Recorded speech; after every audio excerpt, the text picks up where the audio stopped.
Complicated word. मैं आप लोगों को संस्कृत का एक छोटा सा आपको वर्तमान काल का बताने वाला हूँ ग्रामर में, जो आपको बिहार बोर्ड के संस्कृत एग्जाम बोर्ड एग्जाम में आपको 5 से 10 मार्क इससे पूछा जाता है, और ये आपको मदद करेगा जो संस्कृत का अनुवाद है इसको भी करने में। ये है आपको काल, और मैं आपको काल के बारे में बता रहा हूँ, यानी कि 3 काल काल के 3 भेद होते हैं: वर्तमान काल, भूतकाल और भविष्यत काल।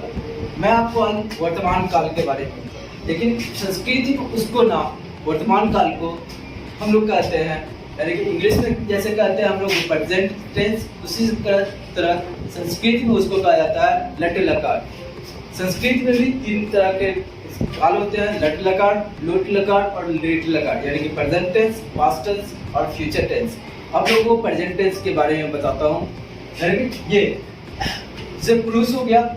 संस्कृत में जो वचन होते हैं वो 3 वचन होते हैं: एक वचन, द्विवचन और बहुवचन। लेकिन हिंदी और इंग्लिश में वचन 2 होते हैं: सिंगुलर नंबर और प्लूरल नंबर, यानी एक वचन और बहुवचन।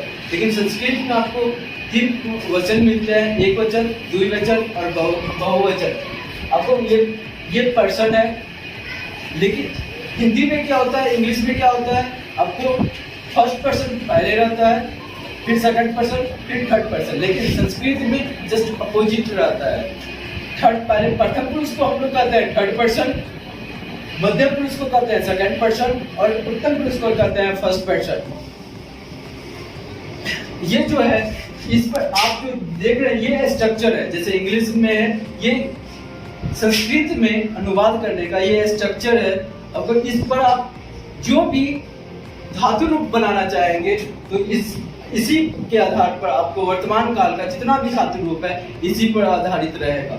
आपको पहले बता रहा है, देखिए एक वचन में आता है ती, जिसको हम लोग कहते हैं वह, त जिसको है वह, दो, वे दो, अंति, ये वे सब।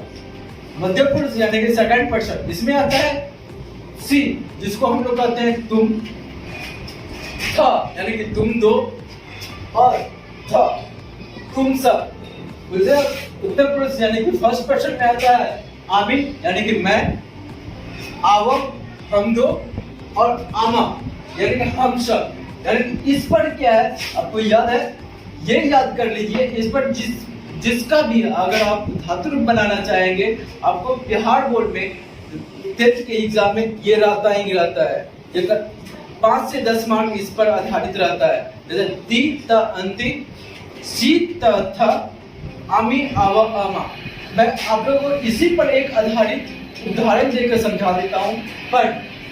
पढ़ धातु, यानी कि ये कहा जाता है, धातु कहा जाता है क्रिया को। यानी पढ़ मीन्स होता है पढ़ना, यानी कि जिसको टू रीड कहा जाता है। देखिए पढ़ में ती लगा दिए वो होता है पढ़ती, फिर पढ़ में त लगा दिए पढ़ता, और पढ़ में अंति लगा दिए यानी पढ़ंती।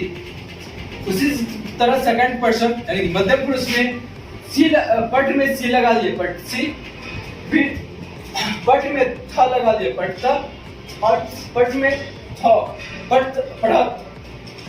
उसी तरह उत्तम पुरुष यानी कि फर्स्ट पर्सन में है पठामी, यानी कि पठ में आमी जोड़ दिए पठामी हो गया, फिर पठ में आवा जोड़ दिए पठावा, और पठ में आवा जोड़ दिए पठामा।